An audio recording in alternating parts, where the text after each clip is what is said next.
Sa video to ay papakita ko ngayon sa inyo kung totoo ba na meron or tunay ba na 24 karat itong binibenta na usong-usong ngayon. Hindi pa lang ngayon, dati pa sa online ang tinatawag nilang Lucky Cat. So ayan, tingnan natin at sabay-sabay nating tuklasin. Hirap na hirap ako magbukas. Nagigigil. So, ayan, nabuksan na rin sa wakas ang case ng ating Lucky 24 karat. At yan na po siya nung nabuksan. Ang Lucky 24 karat naka-laminate po sa plastic. At dahil naka-laminate siya sa plastic, ay sinubukan ko muna siyang buksan. Tinry ko ang aking pinaka-best hanggang sa tumaas ng aking kilay. Ayan, nanggigil na. Hindi pa rin nabuksan.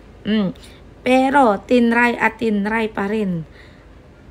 Hanggang sa sumuko na lang kasi ayaw talaga matanggal ang plastic. Sobrang plastic talaga ng plastic. Ayaw matanggal. Nanggigigil na. Kaya dinala na lang natin ito sa ating plateria para sunugin at makita kung may 24 karat nga ba ang ginto dito. Kaya yan, umpisa na po nating sunugin ang pusikat ay pusikat. Lucky Cat po pala. So, medyo nahirapan ng bonggang-bongga ang ating taga-sunog ng plastic. Nako talaga pag plastic, siguro pag tunay na plastic, ang hirap sunugin. So, after ilang minuto, ay ito ang sinabi ng ating veteranong taga-sunog. Plastic lang, alam na. Wala man lang gintong na yun. Wala. Hindi kayo makapagsalit yan. So, meron pa ako ditong papel na ginto.